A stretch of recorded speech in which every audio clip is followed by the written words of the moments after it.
Hi friends. ఇవాళ మనం ఒక ఇంట్రెస్టింగ్ టాపిక్ మాట్లాడుకుందాం. అదేందయ్యా అంటే తెలంగాణ రాష్ట్రంలో మొత్తం ముస్లిమ్స్ ఎంతమంది ఉన్నారు? తెలంగాణ మొత్తం జనాభా ఎంత? ఆ విషయాలు ఇవాళ మాట్లాడుకుందాం. తెలంగాణ మొత్తంలో మన తెలంగాణ టోటల్ పాపులేషన్ వచ్చేసి 4,20,00,000 మంది. దాంట్లో ఓన్లీ ముస్లిమ్స్ 44.5 లాక్స్ పీపుల్ తెలంగాణలో ఉన్నారు. అయితే ఈ టాపిక్ మనం మాట్లాడుకోవడానికి రీజన్ ఏంటంటే తెలంగాణ వ్యాప్తంగా ఈ ముస్లిం జనాభా గవర్నమెంట్ పథకాలను ఎలా యూజ్ చేసుకుంటుంది, ఎంతవరకు యూజ్ చేసుకుంటుంది, నెక్స్ట్ హైదరాబాద్లో ముస్లింలు ఒక ఎంఐఎం పార్టీని మాత్రమే నమ్మడానికి గల కారణాలు ఏంటి, వాళ్ళని అంత 95% పీపుల్ ఎంఐఎంకే ఓటేస్తారు, దానికి మెయిన్ రీజన్ ఏంటి అనే విషయాలు ఈ వీడియోలో మనం క్లియర్గా మాట్లాడుకుందాం. అయితే హైదరాబాద్ డిస్టిక్లో ముస్లిమ్స్ 44% ఉన్నారు. రంగారెడ్డి డిస్టిక్లో 13% ముస్లిం జనాభా ఉంది. అత్యధికంగా రూరల్ ఏరియాలో నిజామాబాద్లో 18% ముస్లిం జనాభా ఉంది. ఇట్లా డిస్ట్రిక్ట్స్ వైజ్గా స్ప్లిట్ అయి ఉన్నారు.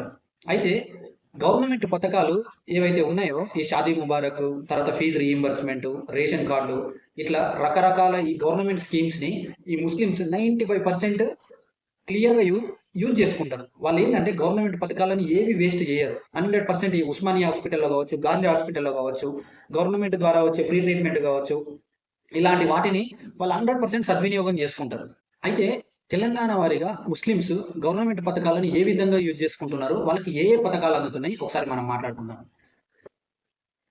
దాంట్లో మొట్టమొదటిది షాదీ ముబారక్, ప్రీ మెట్రిక్ మరియు పోస్ట్ మెట్రిక్ స్కాలర్షిప్లు, ఫీజు రీయింబర్స్మెంట్, స్వదేశీ విద్య, విదేశీ విద్యలో స్కాలర్షిప్స్, మైనారిటీ ఫైనాన్స్ కార్పొరేషన్ ద్వారా రుణాలు, minority residential schools, minority residential colleges, ఉపాధి మరియు నైపుణ్య శిక్షణ వంటి రకరకాల పథకాలను వాళ్ళు 100% యూజ్ చేసుకుంటున్నారు అనమాట.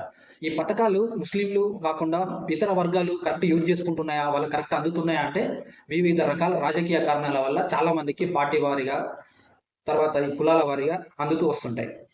అయితే హైదరాబాద్లో ఎంఐఎం పార్టీ మాత్రమే ఎందుకు గెలుస్తుంది, ముస్లిమ్స్ వాళ్ళని 100% నమ్మడానికి గల కారణాలు ఏంటి అంటే మనం ఒకసారి చూసుకుంటే ముస్లింల సమస్యలు ఏవైతే ఉన్నాయో శాసనసభలో మాట్లాడడానికి వాళ్ళకి ప్రతినిధులు ఉండాలి కాబట్టి వాళ్ళు 100% ఎంఐఎం పార్టీని గెలిపిస్తూ వస్తున్నారు. రెండేది ఏంటయ్యా అంటే మైనారిటీ హక్కుల కోసం ఈ ఎంఐఎం పార్టీ వాళ్ళ తరఫున పోరాడుతుంది కాబట్టి వాళ్ళు ఆ పార్టీని నమ్మడం జరుగుతుంది.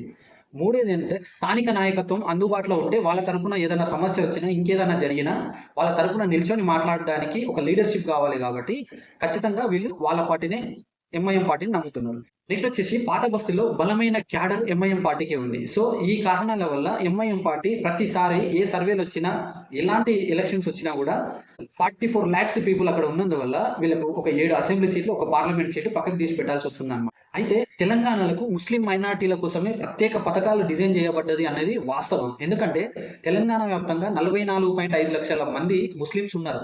అంటే దగ్గర 13% పీపుల్ ఓట్లను ఏ పార్టీ అయితే గ్రాప్ చేస్తుందో ఆ పార్టీ అధికారంలోకి వస్తుంది. హైదరాబాద్లో ఎంఐఎంకి 7 అసెంబ్లీ స్థానాలు, 1 పార్లమెంట్ స్థానాలు గ్యారెంటీ.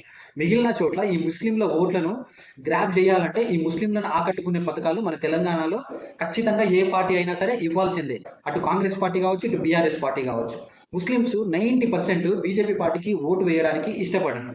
కానీ ఈ ముస్లిం మైనారిటీ వర్గం రూరల్ ఏరియాలో ఏ పార్టీని నమ్మితే ఆ పార్టీ మాత్రమే అధికారంలోకి వస్తుంది. మీరు హైదరాబాద్లో మీరు ఖచ్చితంగా ఎంఐఎం పార్టీని నమ్ముతారు, ఎంఐఎం పార్టీకే ఓటేస్తారు. అది మీ ఇష్టం, మీ సెంటిమెంట్ని ఎవరు కాదనలేదు. కానీ తెలంగాణ బయట మీకు ఎవరు సంక్షేమ పథకాలు అందిస్తున్నారు, ఏ పార్టీ మిమ్మల్ని బాగా చూసుకున్నది, మీరు ఎలాగో బీజేపీ పార్టీకి అసలు ఓటేయాలి. మిగిలింది కాంగ్రెస్ అండ్ బీఆర్ఎస్ పార్టీ మాత్రమే.